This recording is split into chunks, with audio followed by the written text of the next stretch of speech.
साथियों, MGCI के YouTube channel में मैं अजय पटेल एक बार पुनः आपका स्वागत करता हूं।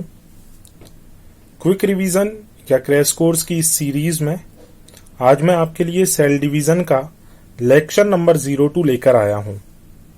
आज इस लेक्चर में हम सेल साइकिल को डिस्कस करने वाले हैं। सेल डिवीजन का जो लेक्चर नंबर 1 था उसमें हमने देखा type of cell division, mitosis और मियोसिस। हमने ये भी सीखा कि कॉज ऑफ सेल डिवीजन क्या है, उसका कारण क्या है और सेल डिवीजन की हमें रिक्वायरमेंट क्यों होती है। ये देखने के बाद अब हम पढ़ना स्टार्ट करते हैं सेल साइकिल। सेल साइकिल में 2 स्टेजेस होती हैं, एक कहलाती है इंटरफेज और एक है एम फेज। इंटरफेज को अंतरावस्था भी कहा जाता है। एम फेज तो हिंदी में भी एम फेज ही है। ध्यान से समझें जरा। इंटरफेज को रेस्टिंग फेज या विश्राम अवस्था भी कहते हैं। इसे प्रिपरेशन फेज या तैयारी वाली अवस्था भी कहा जाता है। तैयारी की अवस्था इसलिए क्योंकि सेल साइकिल में जो एम फेज है जिसमें एक्चुअल डिवीजन होना है, उस एक्चुअल डिवीजन की सारी तैयारियां इंटरफेज में होती हैं, इसलिए इसे बोलते हैं प्रिपरेशन फेज। यदि यहां हम देखें तो इस इंटरफेज के दौरान सेल ग्रोथ होती है, सेल अपने आकार में वृद्धि करती है। सेल के अंदर जो भी मटेरियल है, माइटोकॉन्ड्रिया, गोल्जी बॉडी, उसका साइटोप्लाज्म, उसके दूसरे सारे ऑर्गेनेल, कंटिन्यूअसली उनमें ग्रोथ होती है, उनका नंबर इंक्रीज होता है। इसका मतलब है सेल ग्रोथ एक कंटिन्यूअस प्रोसेस है जो पूरी इंटरफेज में होगी। यहां पर सिंथेसिस ऑफ रिक्वायर्ड मटेरियल, हमारी एम फेज को कंप्लीट करवाने के लिए जिन जिन मटेरियल्स की रिक्वायरमेंट होती है उनका संश्लेषण भी इंटरफेज में होता है।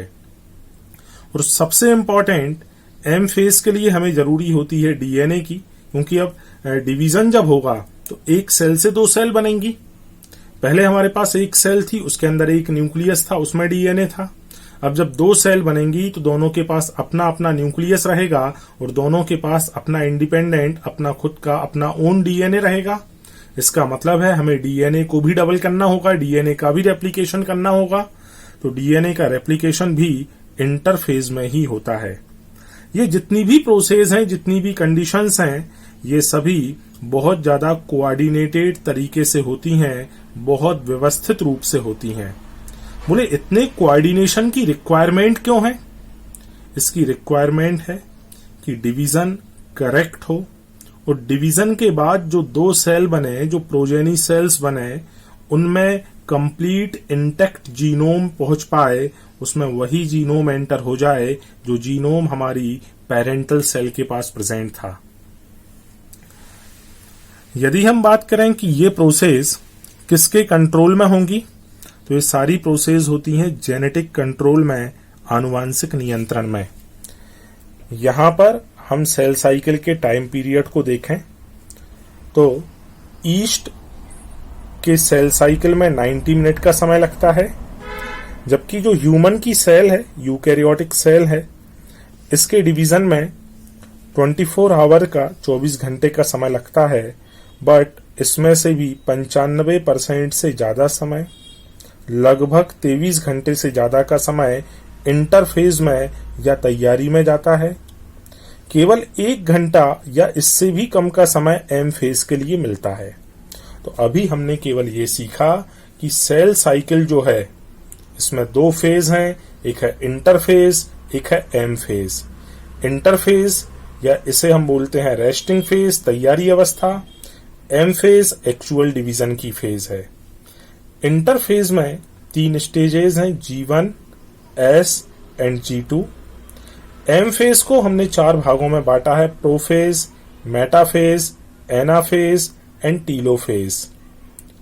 अब अपन देखें इसका डायग्रामेटिक व्यू समझ लेते हैं सेल साइकिल का। तो यहां पर मैंने ये G1, S, G2 को ड्रा किया है। ये तीनों ही मिलके इंटरफेज कहलाते हैं। G2 के जस्ट बाद में एम फेज स्टार्ट होती है और एम फेज में भी सबसे पहले prophase, metaphase, anaphase and telophase. इसके बाद होता है साइटोकाइनेसिस। यदि हम बोलें कि एम फेज में क्या क्या है, तो भाई असल में एम फेज में ये जो चारों स्टेज हैं, प्रोफेज, मेटाफेज, एनाफेज, टीलोफेज, इसे बोलते हैं कैरियोकाइनेसिस, केंद्रक का विभाजन। केंद्रक का विभाजन होने के बाद जो साइटोकाइनेसिस है, इसे बोलते हैं कोशिका द्रव्य विभाजन। तो ये इसका डायग्रामेटिक व्यू है, पेपर में क्वेश्चन आ सकता है, ऐसा डायग्राम बना रहेगा। यहाँ G1 लिखा है, यहाँ G2 लिखा है, यहाँ उसने A लिखा, पूछ रहा है A क्या है, देन आंसर होगा A रिप्रेजेंट कर रहा है एस फेज को या सिंथेसिस फेज को। नेक्स्ट जो अपन पढ़ने वाले हैं वो है इंटरफेज। इंटरफेज में सबसे पहले पढ़ा रहा हूं G1 फेज। G1 फेज या इसे फर्स्ट गैप पीरियड भी कहा जाता है, 1 for first, G for gap period. हम ये भी जानते हैं कि ये जो G1 फेज है ये किसके बाद में आई है, M फेज के बाद आई है, और किसके पहले आई है, S फेज के पहले आई है। तो हम ऐसा बोल पाएंगे कि ये प्रेजेंट होती है between M phase and S phase. क्या ये फेज सिंथेसिस फेज के जस्ट पहले है क्या? इसीलिए इसे बोलते हैं pre DNA synthesis phase, DNA संश्लेषण पूर्वावस्था।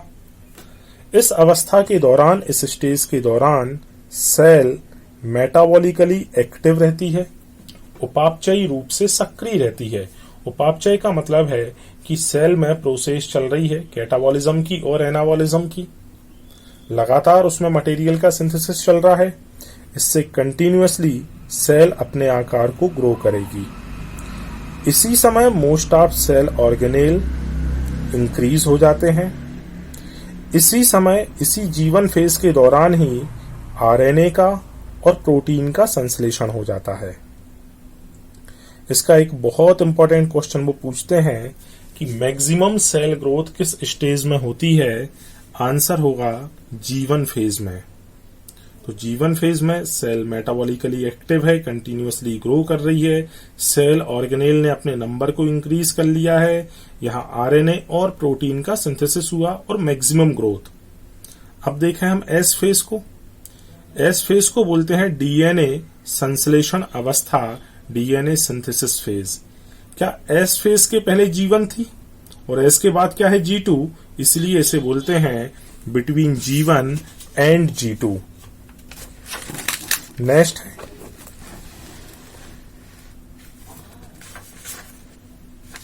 यहां पर डीएनए का जो संश्लेषण हो रहा है, डीएनए का जो रेप्लिकेशन हुआ, ये न्यूक्लियर डीएनए है।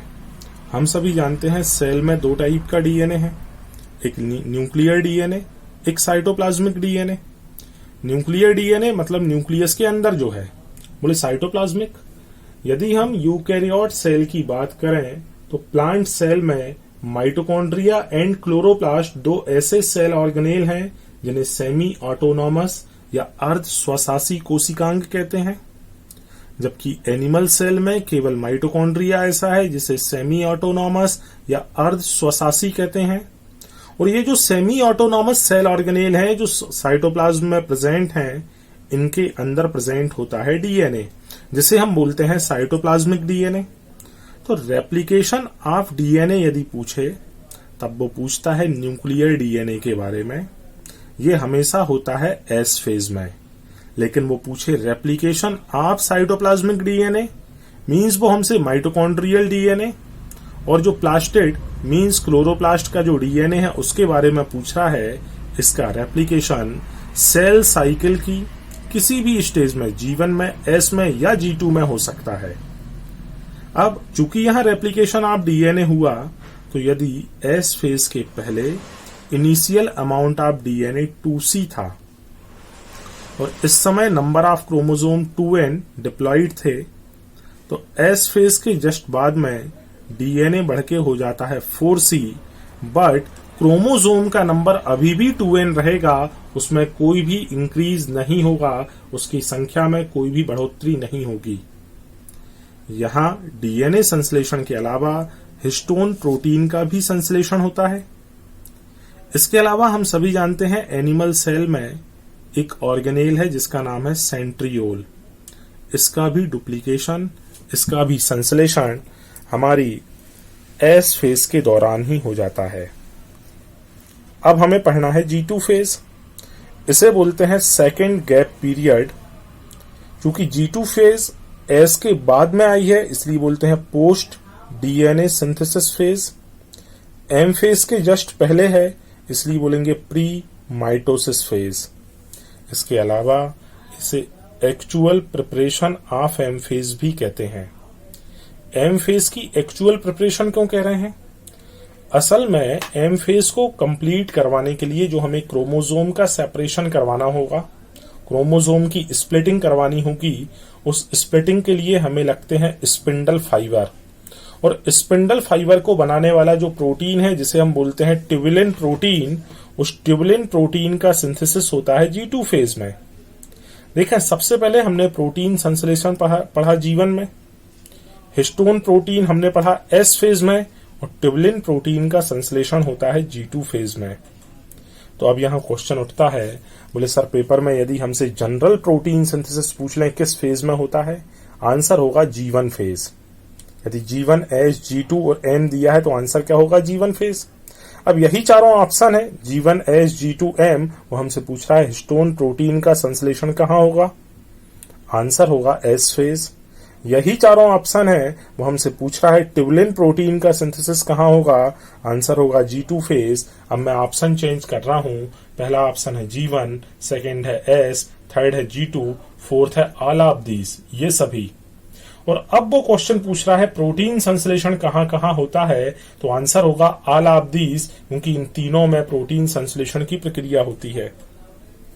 एक फेज और हमें पढ़नी है जिसका नाम है G0 फेज। ये जो G0 फेज है असल में क्या रहता है, जैसे हमारे हार्ट की कुछ सेल हैं, हृदय की कुछ कोशिकाएं हैं जिनमें विभाजन नहीं होता, जो लगातार विभाजित नहीं होती। इनमें विभाजन केवल ऑकेशनली होगा, जरूरत पड़ने पर होगा। या तो इन सेल में इंजरी हो जाए, क्षतिग्रस्त हो जाए ये कोशिकाएं, या यहाँ की कुछ कोशिकाओं की मृत्यु हो जाए, तब ऐसी इंजर्ड सेल को, ऐसी मृत कोशिकाओं को रिप्लेस करने के लिए हार्ट की कुछ सेल डिवाइड करने लगती हैं। नॉर्मली डिवाइड नहीं कर रही।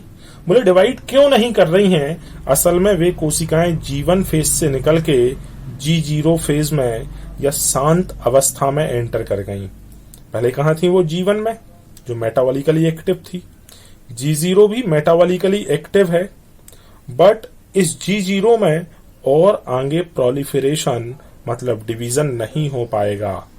डिवीजन डिपेंड करेगा रिक्वायरमेंट पर, हमें जैसी आवश्यकता होगी उस हिसाब से डिवीजन होगा। तो इस तरीके से हमने देखा G1, S, G2 और G0 फेज को। एक बार इस पूरे लेक्चर को समराइज कर रहा हूं, ध्यान से देखें। G1 फेज में हमने केवल यही पढ़ा है कि सेल मेटाबॉलिकली एक्टिव थी, ग्रोथ हुई, protein synthesis, RNA synthesis and cell organelle का सिंथेसिस। एस में डीएनए रेप्लिकेशन, कौन सा? Nuclear DNA. बाकी साइटोप्लाज्मिक डीएनए, तीनों में ही सिंथेसिस हो सकता है। हिस्टोन प्रोटीन, सेंट्रियोल एनिमल के केस में।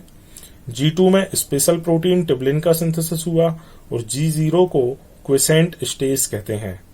नेक्स्ट जो लेक्चर रहेगा उसमें मैं माइटोसिस आपको पढ़ाऊंगा, माइटोसिस को अपन डिस्कस करेंगे। Thank you.